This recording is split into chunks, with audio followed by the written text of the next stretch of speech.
विद्यार्थी मित्रांनो, 21 नोव्हेंबर 2021 म्हणजेच आज झालेला पेपर, यामधील आपण मराठी विषयाची 30 प्रश्ने बघणार आहोत। मित्रांनो, येथे तुम्हाला एक उतारा दिलेला आहे आणि त्यावरील प्रश्न सोडवायचे आहे। पहिला प्रश्न आहे, ज्योतिबांच्या मते जगातील सर्वात पवित्र माणूस कोणता? तर तुम्ही येथे बघू शकता, ज्याचे मन सत्याने पवित्र झाले आहे तो जगातील सर्वात पवित्र माणूस, म्हणजेच आपलं उत्तर आहे ज्याचे मन सत्याने पवित्र झालेले असते। हा प्रश्न आहे, मनुष्याला आरोग्य व संपत्ती कशामुळे मिळते? इथे दिलेला आहे, निर्दोष आणि उद्योगी जीवन मनुष्याला आरोग्य संपत्ती देते, म्हणून आपलं उत्तर आहे निर्दोष व उद्योगी जीवनामुळे। तिसरा प्रश्न आहे, आळशी मनुष्य कसा असतो? तर इथे तुम्हाला दिसेल, आळशी मनुष्य हा दुष्ट असतो म्हणून, आणि तो समाजाचा शत्रू बनतो, म्हणून उत्तर येईल आपलं तो दुष्ट व समाजाचा शत्रू असतो। चौथा प्रश्न आहे, धैर्यशील माणूस कसा असतो?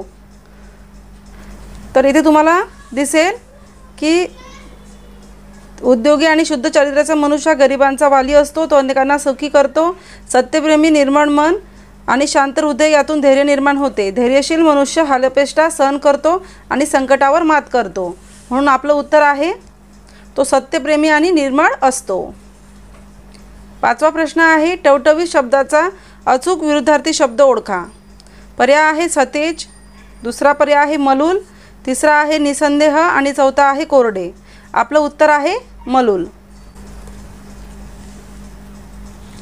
सहावा प्रश्न बघा, आता थोड्याच वेळात कार्यक्रमाला सुरू करूया। तर या वाक्यातील चूक ओळखून दुरुस्ती करायची आहे। तर पहिला आहे सुरू करूया, सुरू करूया, दुसरा आहे कार्यक्रमाला, कार्यक्रम, तिसरा आहे वेळात, वेळेत, चौथा आहे वाक्यात कोणतीही चूक नाही।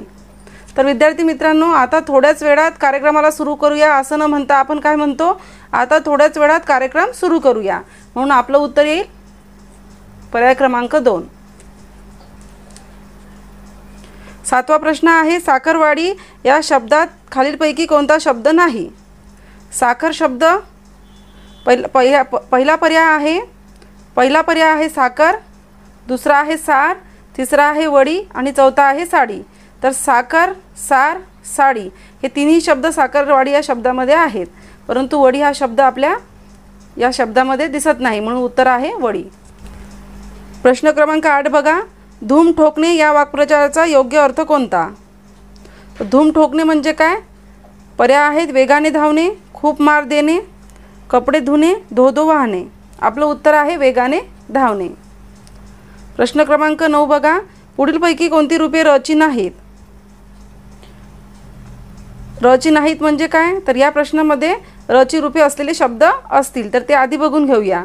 सर्व हे रचं रूप आहे, सम्राट यामध्ये सुद्धा रचं रूप आलेलं आहे, राष्ट्र या शब्दामध्ये सुद्धा रचं रूप आलेलं आहे। याचाच अर्थ काय? तर आपलं उत्तर येईल यापैकी नाही।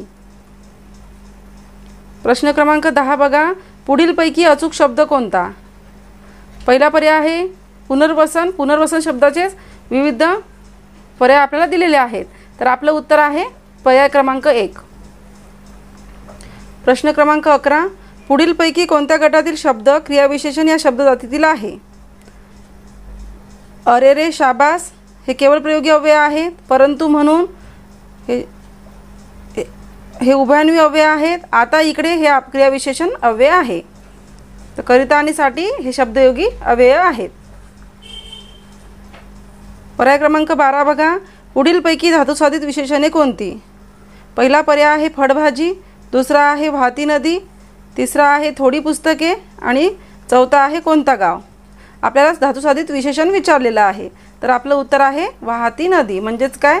तर नदी कशी आहे? तर वाहणारी आहे, म्हणजे वाहती हा शब्द काय देतो, हा धातू काय देतो?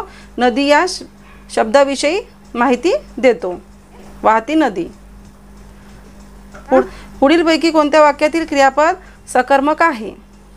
पहिला प्रश्न आहे गवडी धार काढतो, दुसरा आहे आंबा नासका निघाला, तिसरा आहे मला घरी यावयास रात्र झाली, चौथा आहे सुनील उद्या पुण्याला जाईल। तर विद्यार्थी मित्रांनो, क्रियापद कसं शोधतात? तर आपण काढतो या धातूला काढतो या शब्दातील काढ या धातू काढून त्याला नारा प्रत्यय लावायचा. काढणारा कोण? तर गवळी. आणि काढण्याची क्रिया कशावर होते? तर धारवर. म्हणून आपल्याला पहिल्याच पर्यायामध्ये आपलं उत्तर सापडते. म्हणजेच पर्याय क्रमांक 1 काय आहे? सकर्मक क्रियापद. मराठीतील आद्य ग्रंथ कोणता? तर विद्यार्थी मित्रांनो, आपले पर्याय आहेत विवेक सिंधू, लीलाचरित्र आणि ज्ञानेश्वरी. यापैकी नाही.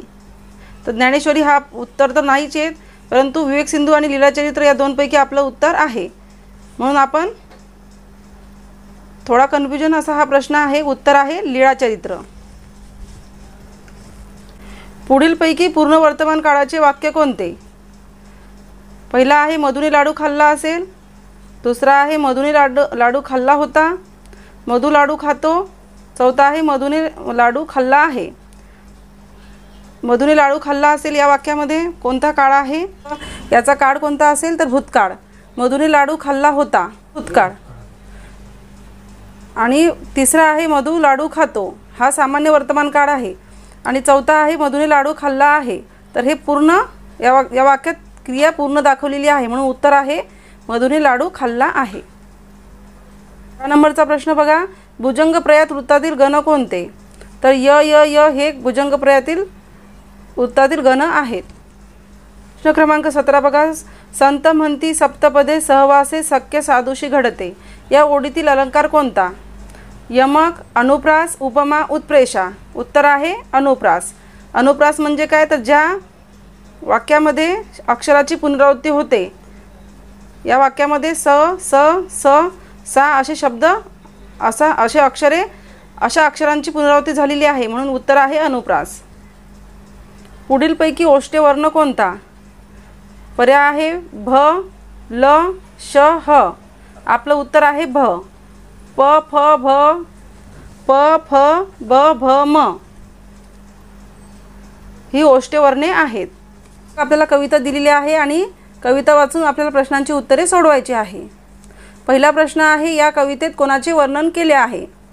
तर कविता वाचल्यानंतर आपल्याला कळेल की कोपऱ्यासी गुणगुणत अन अभंग उभा केव्हाचा एक तो अपंग. म्हणजे काय आहे? उत्तर अपंगाचे.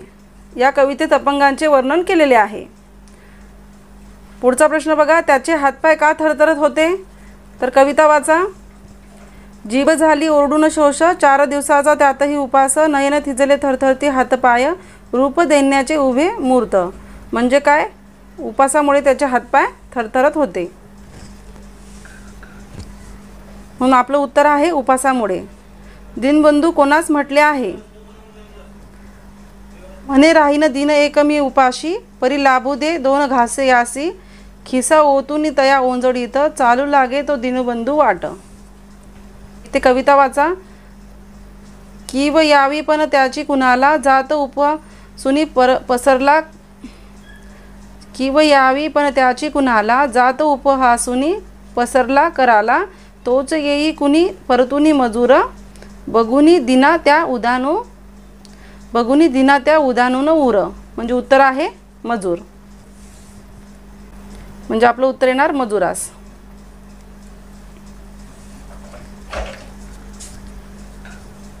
पुढचा प्रश्न बघा. भिकाऱ्यास बघून मजुराने काय केले? कविता वाचूया. म्हणे राहीन दिन एक मी उपाशी परी लाभू दे 2 घास याशी खिसा ओतुनी तया ओंजडीत चालू लागे तो दीनबंधू वाट. म्हणजे काय? खिसा ओतुनी तया ओंजडीत याच्याच आपल्याला आपलं उत्तर मिळते. म्हणून याचं उत्तर आहे भिकाऱ्याच्या ओंजडीत खिशातील सर्व पैसे टाकले. पुढचा प्रश्न आहे. केशवसूत या टोपण नावाने लेखन करणाऱ्या साहित्यकाचे नाव काय? प्र के अत्रे. दुसरा पर्याय आहे कृष्ण केशव दामले. तिसरा पर्याय आहे राम गणेश गडकरी. आणि चौथा पर्याय आहे विवा शिरवाडकर. आपलं उत्तर आहे कृष्णाजी केशव दामले. तर विद्यार्थी मित्रांनो, राम गणेश गडकरी यांना गोविंदराज किंवा बाळकराम असे म्हणतात. तर प्रल्हाद केशव अत्रे यांना केशव कुमार असे म्हटले जाते.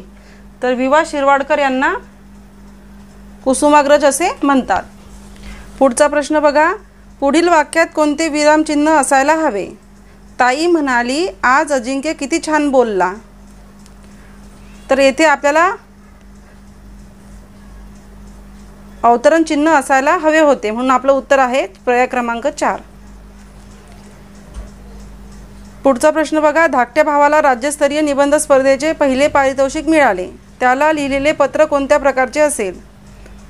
पर्याय आहे चौकशी पत्र, अभिनंदन पत्र, तक्रार पत्र आणि मागणी पत्र. तर आपलं उत्तर आहे अभिनंदन पत्र. प्रश्न क्रमांक 26, कोणत्याही प्रश्नाचे लगेच उत्तर देणारा या शब्दसमूहासाठी योग्य शब्द लिहा. पर्याय आहे हजरजबाबी, दुसरा आहे वाचाळ, तिसरा आहे तोंडाळ, चौथा आहे शब्दप्रभू. तर उत्तर आहे हजरजबाबी. जो वेळेवर लगेच प्रश्नाचे उत्तर देतो त्याला हजरजबाबीपणा असे म्हणतात. लेखक भालचंद्र नेमाडे यांना ज्ञानपीठ हा पुरस्कार केव्हा प्राप्त झाला? तर आपल्याला जनरल नॉलेजचा येथे प्रश्न विचारला आहे. तर पहिला पर्याय आहे 6 फेब्रुवारी 2015, दुसरा आहे 6 मार्च 2015, तिसरा आहे 6 जानेवारी 2015 आणि चौथा आहे 6 एप्रिल 2015. आपलं उत्तर आहे 6 फेब्रुवारी 2015. तर भालचंद्र नेमाडे यांना हा पुरस्कार कोसला या कादंबरीसाठी 2015 मिळाला होता. पुढचा प्रश्न बघा, पंजाबमधील घुमान येथे झालेल्या अखिल भारतीय मराठी साहित्य संमेलनाचे अध्यक्ष कोण? पहिला पर्याय आहे पपू शिंदे, दुसरा आहे नागनाथ कोत्तापल्ले, तिसरा आहे डॉक्टर सदानंद गोरे, चौथा आहे मंगेश पाडगावकर. आपलं उत्तर आहे डॉक्टर सदानंद गोरे. पंजाबमध्ये घुमान येथे जे अखिल भारतीय मराठी साहित्य संमेलन झालं होते ते कितवे संमेलन होते? तर ते 88वे संमेलन होते. पुढचा प्रश्न बघा, सभा या शब्दाचे लिंग कोणते? पर्याय आहे स्त्रीलिंग, पुल्लिंग, नपुंसकलिंग आणि उभयलिंग. आपलं उत्तर काय आहे? तर स्त्रीलिंग. आपण काय म्हणतो? ती सभा, तो सभा म्हणतो का? नाही, किंवा ते सभासुद्धा म्हणत नाही. म्हणून तिन्ही पर्याय हे चुकीचे आहेत, म्हणून उत्तर आहे स्त्रीलिंग. पुढचा प्रश्न बघा, तुम्ही स्वतःला काय समजता यातील अधोरेखित सर्वनामाचा प्रकार कोणता? पहिला पर्याय आहे पुरुषवाचक व आत्मवाचक, दर्शक व पुरुषवाचक, प्रश्नार्थक व आत्मवाचक, संबंधी व सामान्य सर्वनाम. उत्तर आहे पुरुषवाचक व आत्मवाचक सर्वनाम.